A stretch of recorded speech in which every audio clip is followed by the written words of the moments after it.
is Hoop City with Paul Sir on Sports 1440. They do have a timeout. Decide not to use it. Curry, way downtown. Bang! Bang! Oh, what a shot from Curry! We did it! Here's your host, Paul Sir.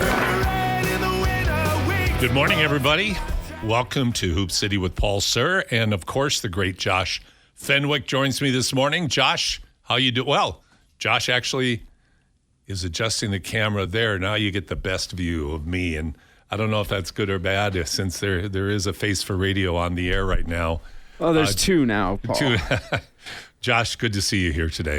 Yeah, good to see you too. You're just simply too tall. I believe Low Tide calls you the tallest skyscraper in the Edmonton area. So, you know, he's not wrong there. Well, I'm a taller gentleman, yes, but certainly not. I don't deserve those accolades from Low Tide. But welcome, everybody. We have a great show today. That goes without saying because we have so much to talk about with all that's going on in round one, Josh, in the NBA playoffs. This is very atypical. You normally never expect the kind of drama that we're able to discuss on our show today. Yeah, no, hey, I mean, like, especially in the side of the bracket that we're seeing it. The trash East is giving us some unbelievable hoops. Some of it is very trash, the reason that it's great, but that's neither here nor there. It is still 3 Game 7s we're going to see in the East, and I'm so excited for it. It really is exciting, and the fact that you used the term trash, yesterday I thought it was fascinating that the Raptors and the Cavaliers were the only series where the teams both scored over 100 points. The other two series, none of the 4 teams in the other series scored 100 points. So you're seeing such a huge difference between the regular season gaudy numbers that we became accustomed to, almost eye-rolling, high-scoring games throughout the regular season. Now you get into the playoffs, and it's a real fascinating outcome that you're seeing 1990s scores in 2026 when we've been taught or instructed to believe that the 3 and layup is going to lead to all this offense productivity. Look, Josh, before we get into our 3+1, look at the Minnesota Timberwolves and what they were able to do with Denver. Denver had the number 1 offense in the NBA. They averaged 122 points a game during the season, and the 3 home games that they played in Minnesota, they never scored 100 points. Yeah, no, credit to Jaden McDaniels. Yes, that's where the credit goes. It starts with McDaniels, with then the complementary effort. Well, no, I'm gonna go 1A 1B here. Jaden McDaniels and what he did on the perimeter, but Rudy Gobert did something that I don't think anyone expected, and that was to fluster the Joker in ways that we haven't seen really ever in the Joker's career. To be that uncomfortable. And oftentimes when you're coaching basketball, the coach is saying, you're not going to always get the block. You're not going to always get the steal. But what you want to do is you want to make the guy you're guarding uncomfortable. You want to make the other team uncomfortable. Have them do things that they normally wouldn't do. And that certainly was the case, rather, with what Rudy Gobert was able to do with Nikola Jokic. We'll talk about that more a bit later. God, we have a fantastic show today. We're going to welcome in a really, really cool young man from the Innisfail area who has bought into 3x3 and runs a number of 3x3 events. Rollin Morris is going to join us for our Community Champions segment. But then we have, of course, Get That Garbage Out of Here, the great Jack Armstrong. And what I love is the opportunity, Josh, to be on today with Jack after he sat courtside and called the game last night with that dramatic R.J. Barrett shot that we're going to talk about in just a second here. But I just love not only and here's the other thing, not only having our Jack on, but we also have Ben Golliver on. Now, I pre-recorded with Ben yesterday in the afternoon. He went to the LA Laker game last night where they took care of Houston. But we're going to have Ben's insights as well. So with that, let's first of all, text line 833-401-1440, 833-401-1440. If you have any questions, comments on what's going on in the playoffs, please fire them over to us. So let's get into our 3+1, Josh. Yeah, absolutely. So, number one, yesterday, R.J. Barrett hit a game winner off the back iron to force Game 7 back in Cleveland. And it got me thinking about all the other playoff game winners and buzzer beaters. And I wanted to know what your top 3 buzzer beaters / game winners are in NBA playoff history. Love the question. First of all, regarding RJ's shot, I saw the graph where it hit the back of the rim and went up 3.1 meters above the rim and came straight down for the game winner. That was the season, Josh. Mm-hmm. The season. And forcing a Game 7 on a shot like that prevented them from going out to the golf course or continuing on and going back to Cleveland. I'm really going to be curious to see what the net effect of this is when the game is played tomorrow, and what the effect this will have on the Cavaliers. Here's the thing that concerns me for the Raptors. They played so well through 3 quarters, just like they did in Game 5, but they're having a real hard time in the 4th quarter. Yeah. And that's where the Raptors are very concerning.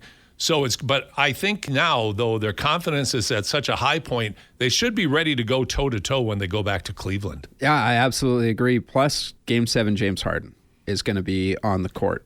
So that's a big advantage for the Raptors. If you go to history, you're right. Mm-hmm. Historically, it's going to be interesting to see at his 36 or 37-year-old, at the age he's at, with the career that he's had, with the criticism that he has faced, and justifiably so, it's going to be real interesting to see how he responds, as well as the rest of the Cavalier team tomorrow.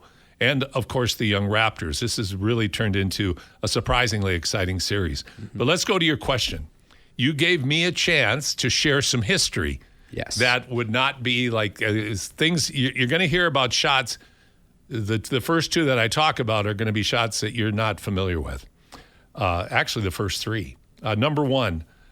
This is called the shot heard round the world, and it's a bit of a play on words, because the shot was by Garfield Hurd, who played for the Phoenix Suns, and it was Game 5 of the 1976 NBA championships, Phoenix Suns versus Boston Celtics.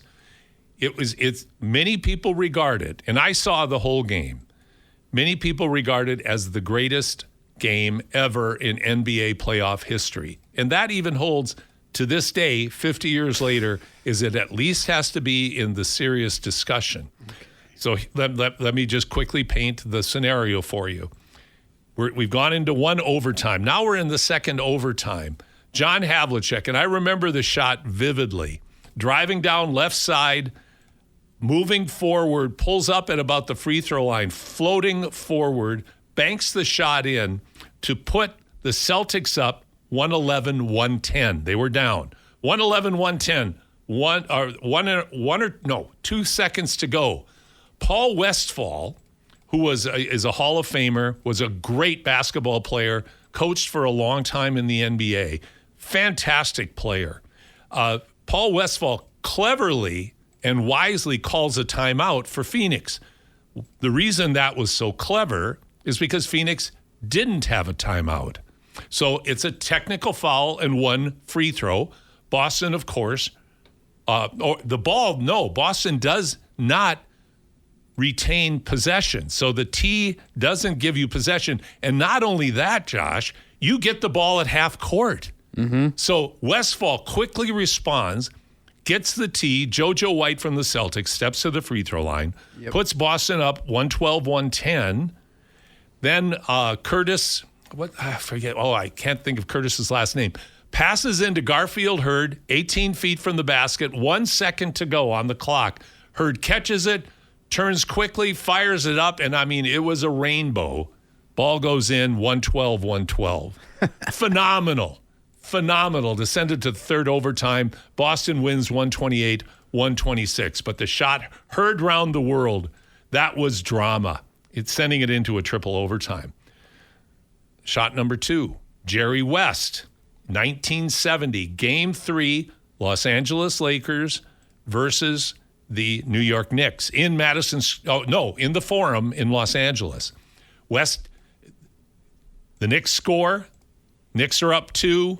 West takes the pass from Wilt Chamberlain on the baseline. 2 dribbles, about 60 feet away from the basket, fires it up, swish, going into another overtime. And the LA Lakers win that particular game.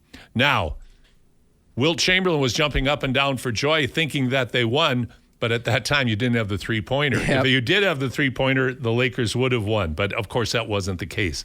Now, the Knicks famously won that series in one of the most dramatic Game 6s of all time when Willis Reed, who tore his knee up in the previous game, this was Game 7, walked on the court in Madison Square Garden to an insane throng of New York fans, and they're insane most of the time anyway. Yeah. Walks on, hits the first 2 baskets for the Knicks. Clyde Frazier has 36 points. They go on to beat the Lakers in Game 7 and break Jerry West's heart one more time. The third shot, it's Kawhi. It's the Kawhi shot against Philadelphia. Oh, yeah. The drama of it sitting on the rim the way it did, the kind of contested shot. It was Kawhi fading away in the deep baseline with Joel Embiid frantically trying to block his shot. That was a magical moment, leading to, of course, what we all remember as the greatest moment in Raptors and NBA history in Canada, with ultimately the Raptors defeating Golden State for the 2019 NBA championship. But I've got some honorable mentions here that I've got to mention too, and they all involve Michael Jordan. Shout out. The great push-off on the great steal on Karl Malone, the controversial arm coming out, Brian Russell, and I talked to Brian Russell, and I said, did Michael Jordan push you? And he said, hell yes, he pushed me. But if you watch the film, it's really hard to tell. He lied to you, Paul. I'm sorry. He lied to you. I don't disagree, because when you watch the film, the arm did come out, but there didn't appear to be any contact. It just looked like Jordan made a great crossover stop move, and for that beautiful jump shot that he held that follow through on in a magical way, you just can't make it up. But the other 2 buzzer beaters that I don't have the years on this, were Jordan passes actually to his teammate John Paxson to beat Phoenix, and to Steve Kerr to, I believe, beat Utah. Kerr would have been 97, and I think the Suns and Paxson would have been 91. It wasn't 91. Oh, it was because so that would was have been in the second part. Yeah, 92. Well, 90. No, okay, so we'll look that up and come back to you on that, because I'm confused on when they played the Sun with Charles Barkley, but. Those were great passes by Michael Jordan, who's known. He had that fantastic shot against Craig Elo from the Cleveland Cavaliers. That was one of the breakthrough buzzer beaters for the Bulls as well. 93 finals. Pardon me? 93 finals. 93. Okay, there we go. Great. Thank you. So, thank you for that question, because the buzzer beaters are really fun to talk about. And like I said, being able to share some of the history of the NBA, I always relish the opportunity, because so often today we just don't have that opportunity to be able to look back at the history of the game and the people that came before that had so much excitement that they brought to the court as well. So that was a great question, Josh. Thanks for that. I'm going to quickly rattle off mine. Number please. 1 obviously is Kawhi. Of course. I mean, watching that game, I remember where I was, obviously, but we're not getting into that. You knew that if they went into overtime, the Sixers were winning this, because the Raptors could not score outside of guys named Kawhi Leonard or Serge Ibaka. And so Kawhi obviously propels them to the NBA championship, and it was awesome. I loved it. Number 2, obviously, this is a game winner, not to end the series, but to extend it. Ray Allen, his three-pointer from the corner, LeBron James's legacy on the line. Pop had subbed out Tim Duncan, and that's why Bosch was able to get to the rim and get that rebound and kick it back out to the corner. I'm really glad you brought that up, because I remember watching that game and saying afterwards to my friends, I know Popovich is a great coach, but boy, was that a dumb move. It was an inexplicably strange, nonsensical move that ultimately cost them the NBA championship. Yeah, absolutely it did. So, it even proves that the greatest coaches to ever play the game, they all make mistakes. We all did. And they all did. Yeah. And I think this is my favorite one outside of the Kawhi Leonard one, and I just was reading about it, is Damian Lillard in 2014 against the Rockets. 0.9 seconds left on the clock. It was originally drawn up to be a lob to LaMarcus Aldridge to try and get over Dwight Howard to tip it in and send the game to overtime. And I believe it was Mo Harkless was on the Blazers at that time, and they walk out of the timeout, and he looks at Damian Lillard and says, I could give a rip what the play call is. You go get that ball. And James Harden had told Pat Beverly to switch off of Damian Lillard coming into the inbound so that if he ran and the shot was going to him, Patrick Beverly could quickly switch and get on to Dame. But Dame gets shot out of a cannon, and 6'9" Chandler Parsons has nothing to do with it, claps 3 times. And with 0.9 seconds left on the clock, for him to square up to the hoop and absolutely drain it for the Blazers for the first time in 14 years to win a series was unreal. And the look of disgust and sickness on Dwight Howard's face after it gets shot out, after Dame lets go of the ball, is unreal. So that one is amazing.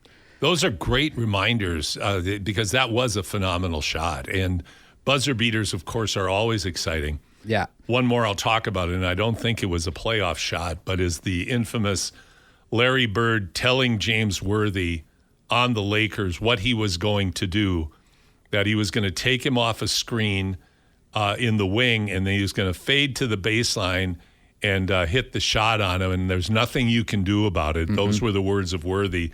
And Bird did exactly that and hit the shot. It's one of the great combination of game-winning shot with unbelievable, unparalleled trash talking that Larry Bird was so famous for.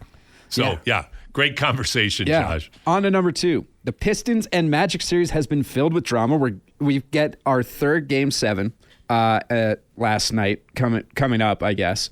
And the Magic had choked away a 24-point lead, while also in that choke job, missing 23 straight field goals. They scored 19 points in the second half, the lowest in the shot clock era, which means 1954-55 in a second half of any game. So that's not good. And I want to know if you think this loss from the Magic is worse or the blowout we saw the night beforehand of the New York Knicks absolutely destroying the Atlanta Hawks in Atlanta. I'm wondering which high school Atlanta was able to go to and get kids to suit up for them and come play that game against the Knicks, because that certainly couldn't have been an NBA team that stepped on the court. That was so ridiculously bad.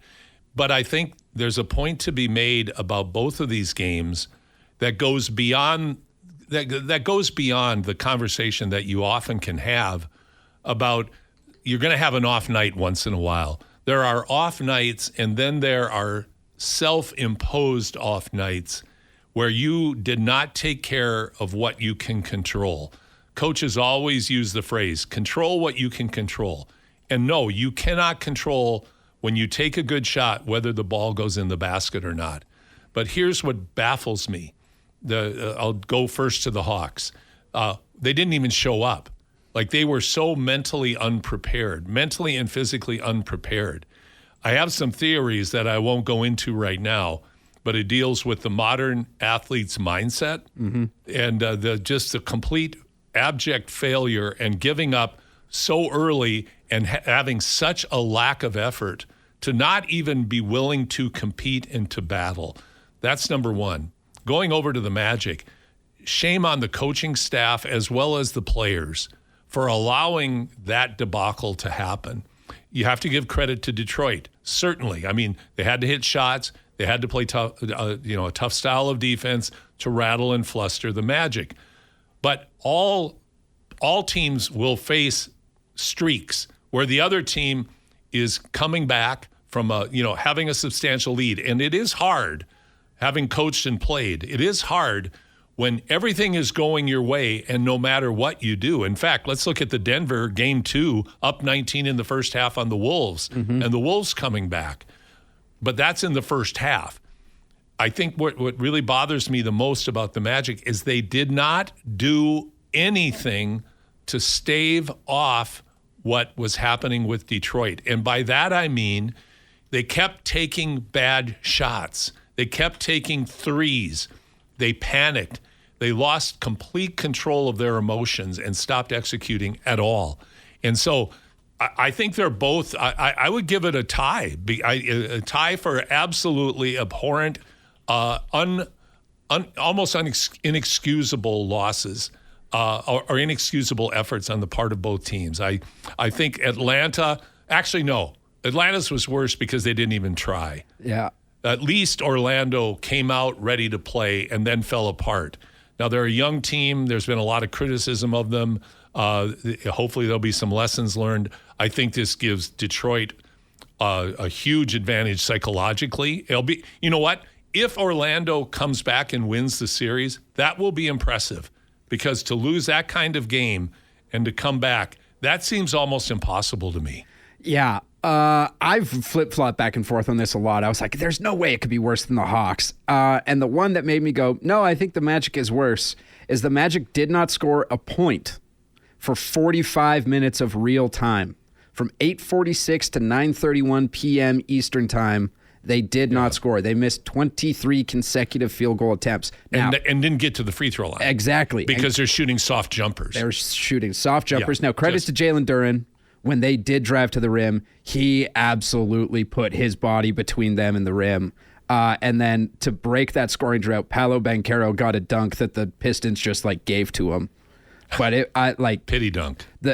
Cade Cunningham had as many points in the fourth quarter as the Magic did in the second half. That's pathetic. It really is. And you would not think in 2026 in the modern NBA that this was even possible. Again, when all of the emphasis and all of the hype is around shooting the three, offensive explosiveness. That's a topic for another time, but it's a real sore point, I think, in terms of the offensive style and mindset that teams have today of the three or layup mentality. Basketball is much richer than that, and it's a degradation to the game to have that kind of mindset. And if you want prime examples of how bad it can get, watch what Orlando did against Detroit, because that is awful. Go ahead. No, it was bad. It was bad. You're the host. This is your show, Paul. I'm just here to tango with you. Okay, here's my last thing. I have my and one is real quickly, buying and selling.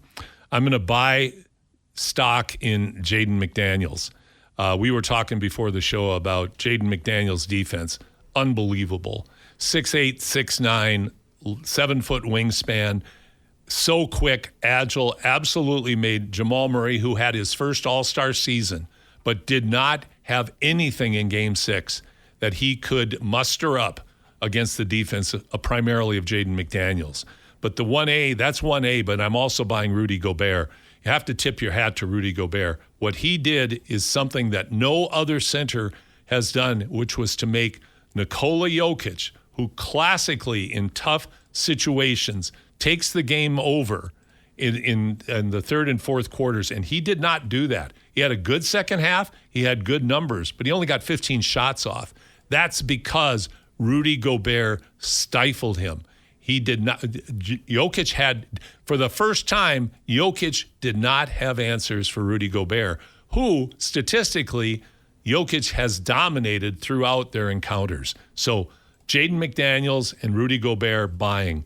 Selling, Denver Nuggets present roster. Man, oh man, do they have to make changes. Mm-hmm. When Jaden McDaniels called them out as terrible defenders, that was deemed as being extremely brash, and it was. But did he walk the walk? Yes. And was he correct?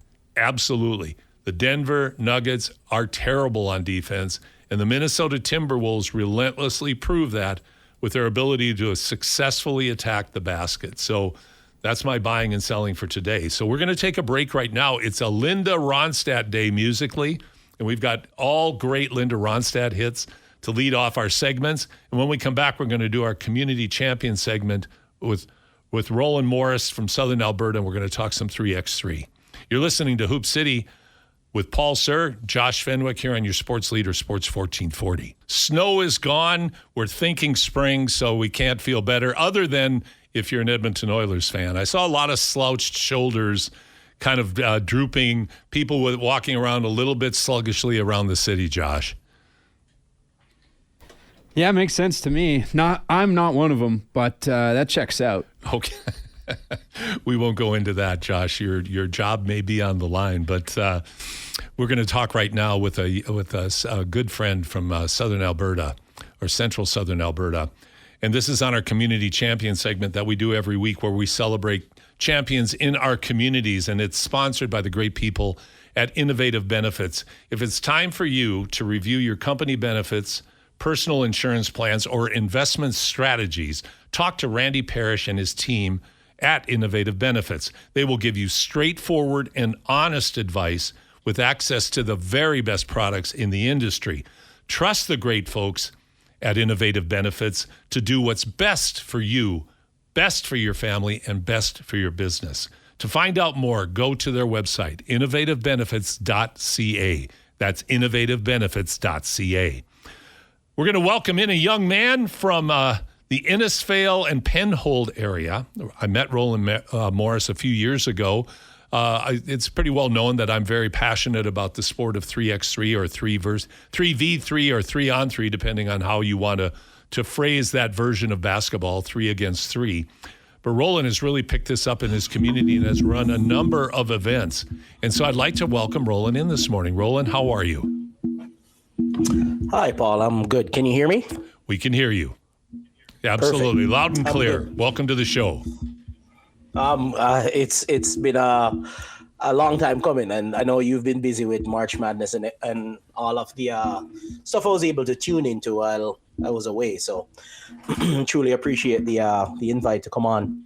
Well, let's talk about you, Rollin. Talk about your background in basketball and what has drawn you to 3v3, as you have your association, Grassroots 3v3 Basketball. What drew you to 3v3, not to the exclusion of 5-on-5, but what is it about 3v3 that attracted you? So the 3v3 for me would be a very competitive, like you're playing in a smaller space. So you don't have the full court press. You don't have, guys picking you up from one end of the court to the other end, which is great because you have a half court to play around with. You have to make precise passes, precise moves to make a basket against your opponent. And I've played in more 3v3 tournaments that I can remember. And my very first one that I can remember was introduction. Actually, my background is Jamaican, but I've lived here for almost 18 years now. And the introduction to 3v3 for me was Burger King 3-on-3. They used to fly down to Jamaica and do a 3v3 on the asphalt where the cruise ship would come in. So, you don't want to fall. You don't want to scrape your knee or anything playing 3v3 that way. Fast forward from then, that was the bug that was put in me for, playing in 3v3. I came to Canada and I played in a bunch of 3v3 and I was like, this is fun. Like, you have 6 players max. If you don't even have 6, you have 5 or 4 players and you only have 1 sub. So if you're tired, get a sub on the ball stoppage, because like I follow your 3x3 as well. It's continual ball movement, right? So if the ball is not out of bounds, you won't get a time to say, oh, either I'm going to call a timeout or I'm going to get a sub right as the ball is supposed to get check in. So from there, I played a few in Penhold that it was just mind-blowing. And, I came up short the last couple of times I've played the 3v3, but I was like, it is so quick, so fast-paced. And when you're playing with shout out to the Filipino community, when you're playing against them, they're quick, man. Quick like rabbits, like quick. And I'm like, okay, so I got to get my endurance up. So I start, after playing my first 2 in Canada, I'm like, you know what? I'm going to start running because I got to keep up with these guys. And fast forward from playing those tournaments that it light a fire under my butt, so to speak, that I was like, you know what? I think I can do this. And I've reached out to a couple of people that have done tournaments before and I got great advice. And mind you, they introduced me to you people that played in my tournament introduced me to you. They said, reach out to this guy because he runs FIBA 3x3. And I was like, I've never even heard of that. So I did my research and I was like, this is huge. This is amazing. So I was like, okay, I'm going to try to put on a couple tournaments. Got in contact with you about 3 years ago now, if I'm not mistaken. Correct. I think it was on my second tournament.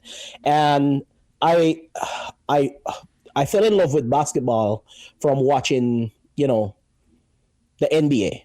But then the NBA kind of shift, in my opinion, to people are taking 3-pointers and whatnot. So I was like, you know what? I am going to try my very best to get back to the grassroots of basketball. Get back to the nitty gritty where people are not just jacking up 3-pointers, because if you miss that shot and you don't have somebody to take the rebound or box out so you can get the rebound and go right back up, it's a wasted shot. The more accurate shot is to drive to the basket, make that layup. To me, that's a 99.9% shot. Make that layup shot. It doesn't have to be fancy, but yeah, in a nutshell, that's why I feel in the love for 3v3 basketball. I'm talking to Rollin Morris. He is from Innisfail, and he runs a variety of 3x3 events. Why don't you tell our listeners about your upcoming event, Rollin? Certainly. So after my last tournament in February 21st was my last tournament, 3v3 tournament, which was successful. I had a barrage of email and text messages asking if I can do one more. So I put a poll out on my Facebook page and said, hey, which date work for you guys? Is it the 23rd of May or the last of May? Like the last Saturday in May anyways works. And majority of the people that follow me actually came on and said, you know what, the 30th works better. So can we do it on the 30th? So because a couple of the teams fell short, and keep in mind, it's a mixture of both girls and boys team competing. So it's not just a girls team or a boys team, because there's maybe 3v3, they're restricted. It's a mix. So you have a mixed lineup. You have boys and girls playing together. And what are the ages that you have in your tournament? I do U14, U15, and then I do U14 as a separate group, and then U15 up. So the girls that were playing in the U14, they were dominating. I was impressed. I was really, really impressed. So I call it unfinished business because, they got so close to the chip and they didn't finish. So call it unfinished business at my next tournament on April. That's a great. That's a great name, Rollin. Good for you. That's a creative marketing name. So what I'm hearing you say, Rollin, is that you have a passion for, of course, the sport of basketball. You developed a passion for 3x3 or 3v3 basketball. You like working with youth in your community. What's your end goal that you would like to see come out of your efforts with 3v3? So one of the things I'd like to see, and I don't see it very much, especially in this area, because I heard Josh said it earlier about, people feeling sad because their favorite hockey team didn't win. And I have nothing against hockey, but I want to see the growth of basketball, because one thing I didn't add, and I know I'm short for time, is I actually coach all through December right up until March 23rd. I coach right up until then, and I got the opportunity to see some improvement that I can make with these boys. So one of my end goal in doing this is to have a team representing grassroots basketball from here and go internationally, because I had talks with some people in the States recently where I could bring a team from grassroots basketball down to the States and play, or after doing that venture, I'll take them to the island. So they're going to play on the Harmony Beach Park in Jamaica. That's one of the plans I have in mind. If I had to choose between those two, if it were one or the other, Rollin, definitely take them to the Highlands, because that's what I'm thinking. That's what I'm thinking. With all due respect to the tournaments down in the States, they're great, but there's a million of them. For the kids to have an experience of going to where you are from, where where your heart and soul is, I think that would be really, really special. And I love the fact that you're focusing on using 3x3 as a way to improve, because if you want kids to improve, especially at young ages, as playing more 3x3 versus 5-on-5 to me is a real essential ingredient to their improvement, because you dribble, pass, and shoot. You can't hide. You still have to play defense, but your motion is all around the basketball plays that make the game great as opposed to running up and down the court. So good on you, Rollin, that you see that vision. I agree. Okay, so if people want to find out more about your event, how do they do that? So the easiest way to find out more about my event is follow my Facebook page. And I don't know if what is I that can show it out on here. The Facebook page that I have for Grassroots Basketball, give me 1 second, I'm just going to pull it up. It would be, my handles going on here. It's good that you're that you're marketing out there though with Facebook. So, and maybe just give us the name on the Facebook page too, please, Rollin. Definitely. Because we only have a couple of seconds left here. Okay, so the name on my Facebook page would be at Grassroots Basketball Acad. So I couldn't put the whole academy because it's long. At so Grassroots Basketball Acad, ACAD, right. Correct? That is correct. Okay, and it's an unfinished business tournament, and that is on May 30th, correct? That is correct, yes. In Innisfail or Penhold? Yes. In Innisfail. So with sponsoring, my sponsorship actually wants me to move more to Red Deer this time, so I might be doing it in Red Deer. Okay, so if people want to find out more about that, they got to pay attention to the updates that you're going to be putting on your Facebook page about the tournament, correct? That's correct. And also my website. My website is one of the place for. Okay, and my that Facebook website page is update more, but my website is also a place that you can get all of that info. And that, what's your website address? 1 second here. Sorry. I'll tell you what. I'm assuming it's. Go ahead. My website would be grassroots3v3basketball.com. Grassroots3v3basketball.com. Well, Rollin, keep up the good work. Congratulations on all your efforts so far. Wish you all success with your upcoming unfinished business. Thank you for being a community champion. And we'll look forward to following the progress of what you're doing. Thank you so much for having me, Paul. I truly appreciate it. You're welcome. Rollin Morris joining us today on our Community Champions, sponsored by Innovative Benefits here on Sports 1440. When we come back, I get to go into the deep dive with Ben Golliver, and we're going to talk, first of all, about all of the series. Now, a little of the content's dated because Ben and I spoke yesterday afternoon before some of the things that we've talked about already, but I think you're going to find great value in it. And then we're going to bring Jack Armstrong on at the top of the hour. Jack calling the game courtside last night for the Raptors. And then we'll have the second half of the deep dive where we go into the Denver-Minnesota series in detail. So it's great stuff. Thanks for being with us on this Saturday morning. You're listening to Hoop City with Paul Sir on your sports leader, Sports 1440. Welcome to Hoop City with Paul Sir on the deep dive. And I'd like to welcome back Ben Golliver. Ben, we got a lot to talk about today. Sure do. Sure do. I mean, some crazy games last night. The Hawks got run off the court. The Celtics dropped one, but then probably the biggest of all, the Denver Nuggets, an NBA title contender. They go home in the first round. 6 games against a team in Minnesota that was half injured, right? Literally half injured. It actually was a real wild, kind of Mr. Toad's Wild Ride yesterday, to use an old Disney ride, because it was all over the place. I was out running some errands, and I'll start with the Knicks and the Hawks. I was out running some errands, and I flipped on, I forget which satellite station was carrying it. It might have been ESPN. And I looked at the score, and I go, that can't be right. It was the halftime score. And I think the Hawks had 38 points. Yeah. And New York had 83. And it was, I thought, that's got to be something in the satellite link. But sure as shooting, it wasn't. I'm trying, when I came home, I flipped the TV on, and it looked like the Atlanta Hawks, but I was wondering which high school team they went out and put in their uniforms, because that did not look like an NBA team at all. They were not ready for the moment, were they? Well, I'll tell you this. I was just grateful that they got it done early. If you're going to quit early so that I could switch the channel over and watch Caitlin Clark play in the preseason. Right before the Celtics game started, I was able to see a little bit of her action before she had the ankle injury, unfortunately. So, that game was really done. And I feel like that series actually ended in the previous game because Jalen Brunson finally, it was a case where New York Stars hadn't fully played like stars to that point in the series, and they had dropped a couple of really close games that you would usually expect to win those games with a guy like Jalen Brunson in the late game situations. And it felt like game 5, he came out, had almost 40 points, and it was like, okay, order has been restored. The better team is in charge of this series. Yes. And then it seemed like maybe the Hawks players just started booking their tickets to Cancun. I don't know exactly what happened there in game 6, but it was one to forget. And it reminds me in chess, they have resignation where, if you know you're going to lose, you can you just shake your opponent's hand and you can leave.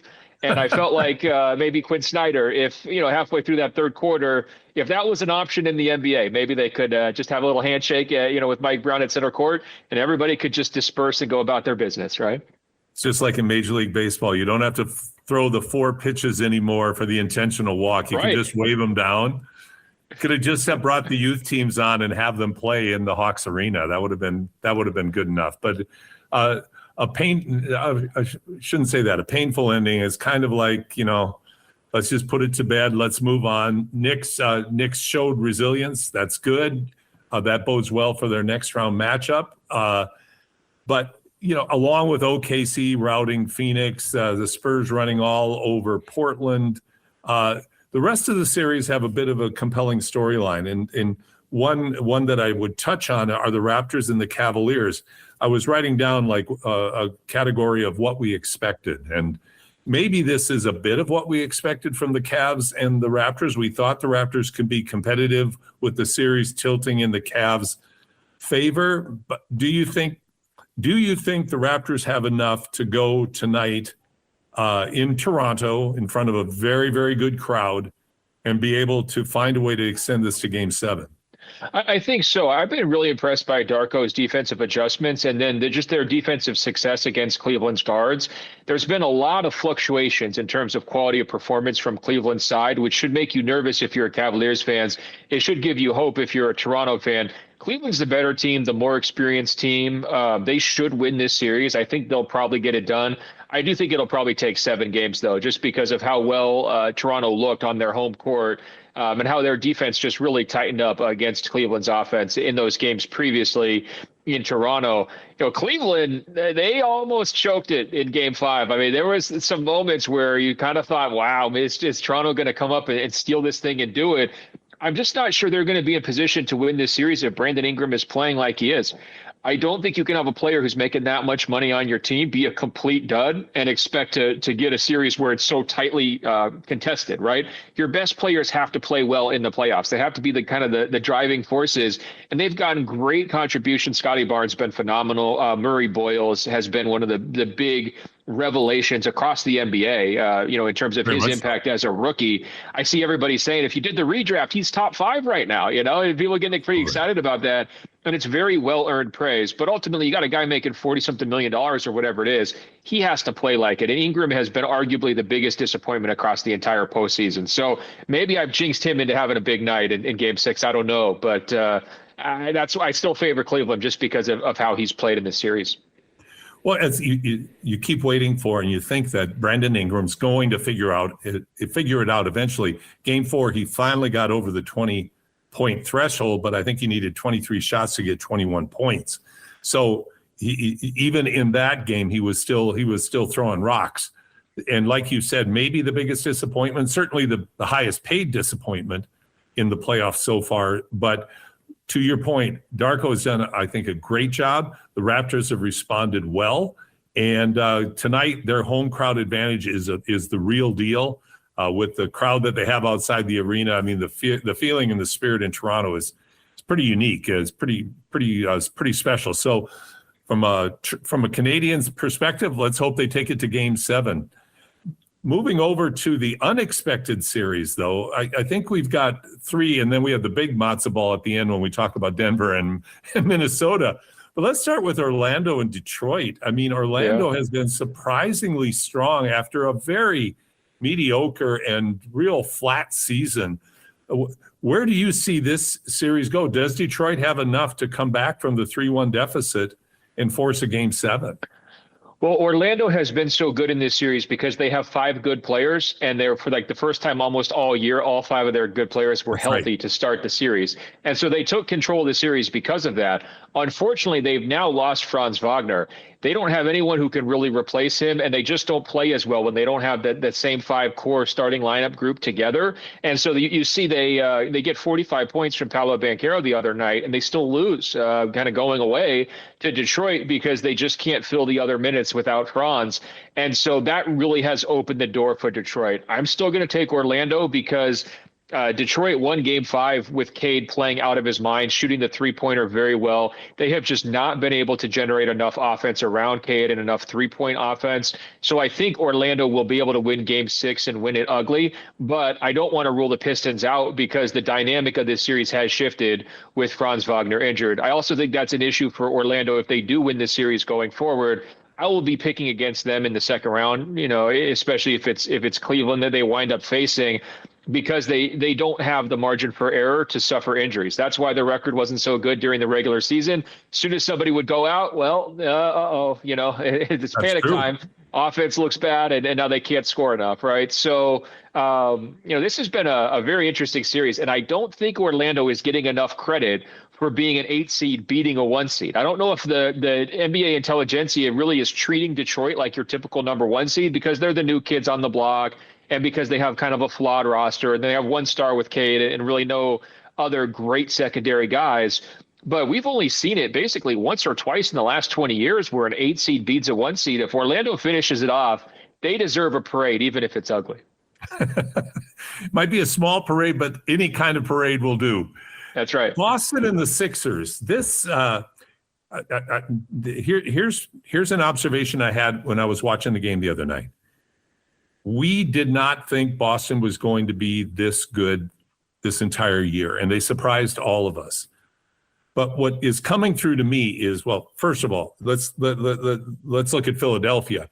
Embiid being back and playing within himself, that's been impressive. Paul George looks like Paul George. He looks like the Paul George we thought he was, or that he used to be 3, 4, 5 years ago when he was very, very good. He's playing really well.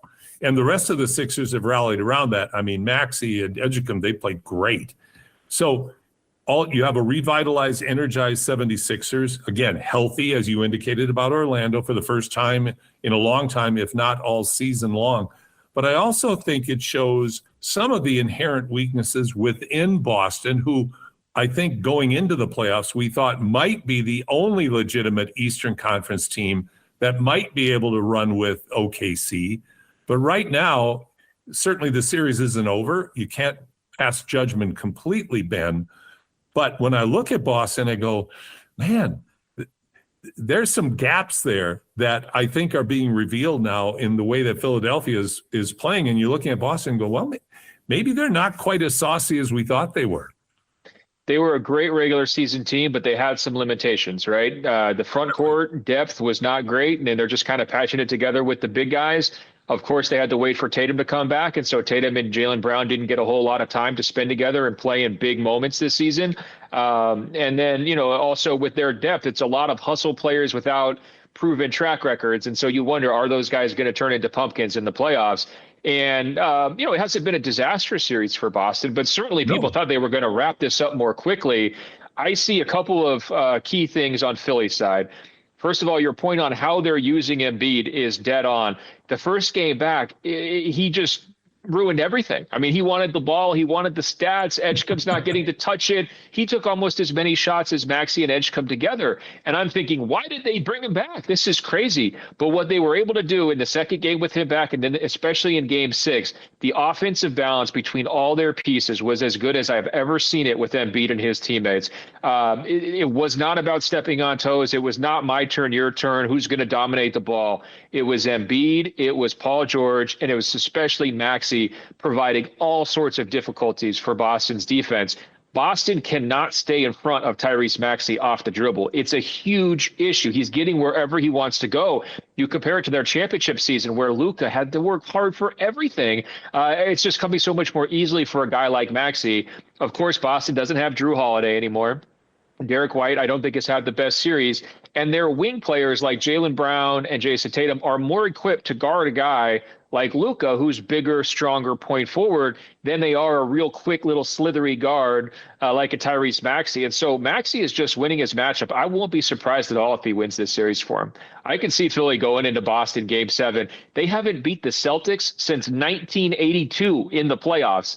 And I think they actually have a chance to do it this year. And if they do, the Sixers fans are going to, I mean, that's a generation of waiting, right? That's going to be a good celebration. And the Boston fans are going to look around and say, what the heck happened? We thought we were going to the finals. We thought we might win the championship, right? The statue might be in Philadelphia next to Rocky, might be Tyrese Maxey if you accomplish that right now instead of Rocky Joel and Maxey. Embiid. Sounds great. It does. But yeah, Maxey's really fun to watch. Like he is, and Edgecombe's going to be a great NBA player. I'm happy for Paul George that he's able to regain some respect because people forget how good he was. All we think about with Paul George is how hurt he always is. And to see him being able to meaningfully contribute and to take Boston to, 2 Game 7, pretty darn exciting stuff. Now let's jump over to Houston and LA. Now here's my opening statement. Houston has the chance to be the first team to come back from a 3-0 deficit and beat LA, because LA is not, you had a great article the other day, like if LA loses, it's not LeBron's fault. And I totally agree with you. LeBron's played really well. They get Austin Reeves back. Luke Kennard does the cadaver thing and goes like for 1 point. My college coach used to always say, if you had like a real low scoring game, I can get that production out of a cadaver. If you can't get more than 1 point or 1 rebound, you're of no value to us at all. But Kennard was just awful. Absolutely awful. And he had some encouraging games early into the series. So Houston seems to have found comfort zone without Kevin Durant now. They're doing some really nice things, balanced scoring.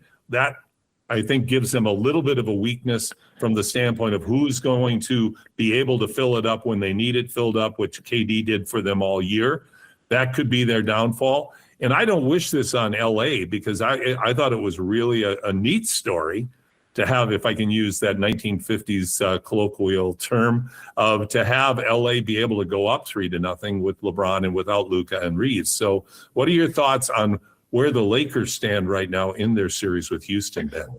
Well, it's been a crazy series. The reason why I wouldn't necessarily blame LeBron is not only because we never expected him to be the Lakers headliner because Luka hasn't been out there, right? And Reeves just barely played in Game 5. It's also just because we're in a chaotic time in the NBA, right? Where, it used to seem like it would be impossible to lose a 3-0 lead and lose 4 straight to get eliminated. But you look at all the injury issues on both sides, that just introduces a whole bunch of elements of chaos, right? You also look at the fact that home court advantage is not as strong as it used to be. It's dipped quite a bit since like the 90s or even the 2000s in terms of how often the home team wins. And why does that happen? Well, some people point to referees not being as influenced by home crowds as they used to be because of training methods and all that. But it's also the 3-point shot. The 3-point variance drives so much of this. I think the team that's shot better from 3 percentage-wise in this Rockets-Lakers series has won every single game, right? And so the Rockets came out and they couldn't hit the broad side of a barn, but they've come back to earth a little bit, and now, or they've come back to normal, I should say, better. They've improved, and now the Lakers are the ones who are having all these shooting struggles. LeBron couldn't hit a jumper in Game 5. It starts to feel like heavy legs and fatigue. So Houston definitely has a chance to make history here. And I know it's going to be one of those things that becomes a barbershop conversation, right? Where the barber's, he's giving you your haircut and he says, Michael Jordan won 6 championships. He never needed a Game 7 in the finals. And look at LeBron. He blew a 3-0 lead in the first round. Like, people are going to bring that up. And I would just say, hey, the guy's 41 years old. He wasn't supposed to be in this position. And he's playing in this era right now where crazy things happen, huge comebacks, tons of 3-pointers, just all sorts of results. So even if the Lakers aren't the first team in NBA history to blow the 3-0 lead, I think somebody will in the near future. It's just a matter of time right now.